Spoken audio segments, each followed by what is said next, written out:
Hi everyone! Welcome to the Empath Tarot Case. Another love reading, timeless and general. Take what resonates lang po, maybe some part of the reading makaresonate kayo, some part of it hindi. Tingnan natin ngayon kung anong love connections, lessons in life, and guidance ang ating mababatid for this reading. Spirit guys, send me messages, anong love connections nito. Lessons in life and guidance ang nais niyong ipabatid sa amin. Mga aral at gabay sa buhay pag-ibig. Ang nais ninyong ipabatid sa amin. Spirit guides, send me messages. Anong love connections ito at mga aral at gabay sa buhay pag-ibig?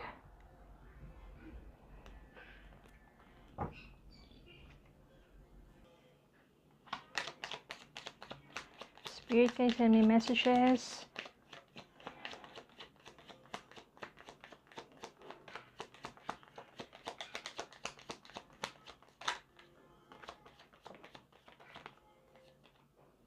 Oops.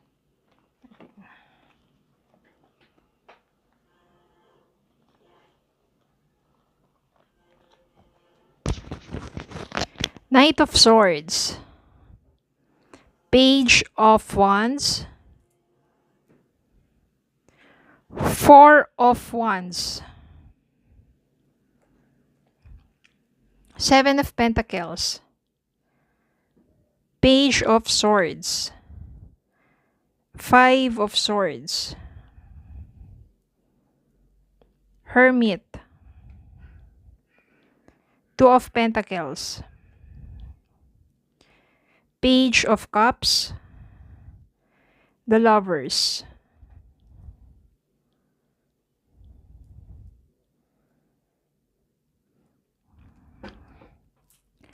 Nako, malakas ang energy dito ng ex mo.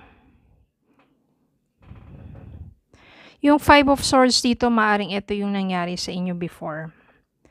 Naging toxic ang inyong relasyon na parang nasasakal ka na sa sobrang niyang pagmamahal. Yung tipong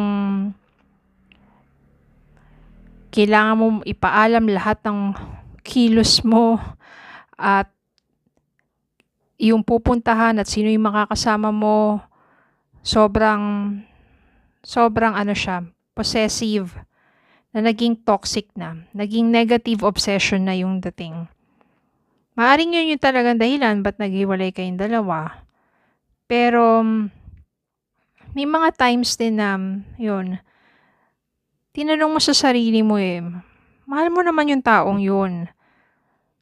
At kaya mo siyang tanggapin. Pero yung nasasaktan ka na sa mga ginagawa niya, na minsan, di ba, pinagbibintangan kanya ng kung ano-ano sa sobrang pagiging possessive niya, negative obsession, na mga wala naman katotohanan, nasasaktan ka na sa sobrang pananakal niya sa'yo. Pananakal, hindi physical na pananakal, kundi yung pananakal sa relasyon ninyo. Hindi ka na makahinga. Kaya naman, mas minabuti mo na lumayo-layo. Meron kasi ditong Page of Wands, Page of Cups, Page of Swords, Knight of Cups.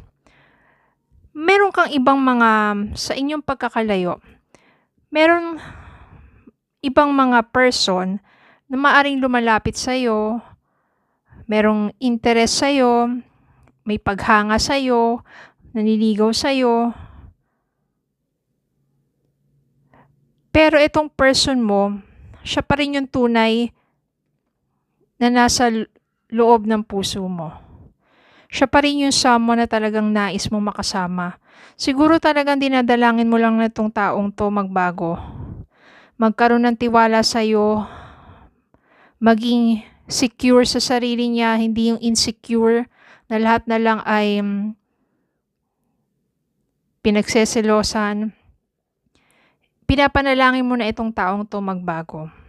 At ang gusto mo sa inyong muling pagbabalikan, yung magandang pagbabago ng taong ito, yun yung talaga magdadala sa inyo sa isang mas matagal at matatag na relasyon. Well, pwede rin naman tong hermit na to ay energy din ng person mo na maaring nare-realize na niya sa inyong pagkakalayo yung mga pagkakamali niya na nagawa sa'yo. Yung pananakal niya sa'yo, sa relasyon ninyo. Lalo na kung nababalitaan niya na maraming mga ibang person na umaaligid sa'yo. Nako, lalo yan talagang mag-aano, parang eto siya si Knight of Wands, oh. Gusto niya talagang, ayaw niyang mapunta ka sa iba. Meron dito, Two of Pentacles. Ito yun ikaw parang kaliwat kanan. Yung pwedeng opportunity na dumating sa'yo, which is ibang person, at nandun naman sa isang kamay mo is yung person mo. Nandito si Four of Wands. Lumabas si Four of Wands, meaning merong ditong reunion o merong reconciliation.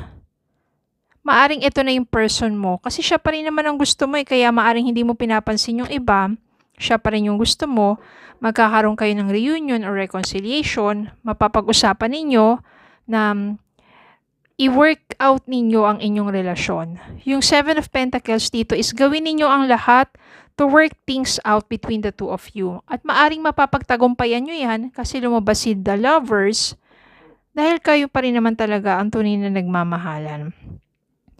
Sa umpisa lang na inyong relasyon, maraming hindi pagkakaunawaan, kailangan nyo lang ng adjustment and compromise.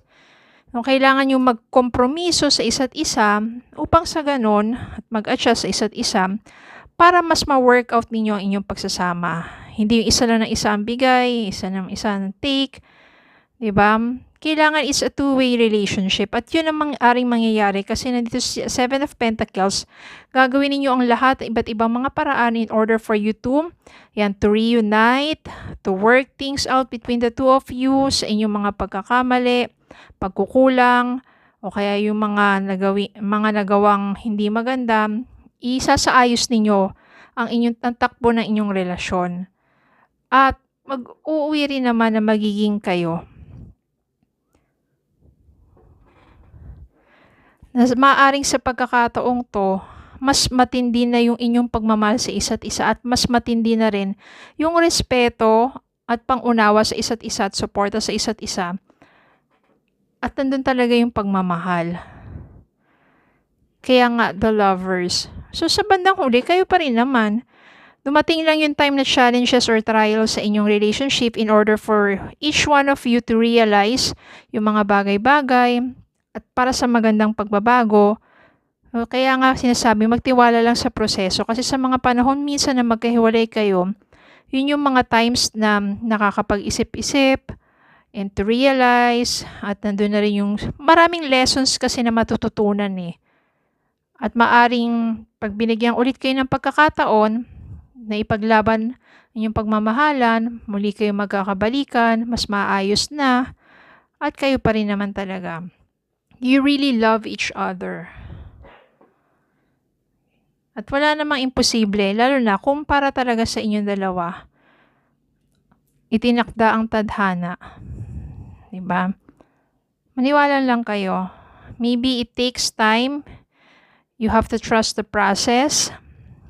Palagi kang iniisip ng taong to. Yan yung swords.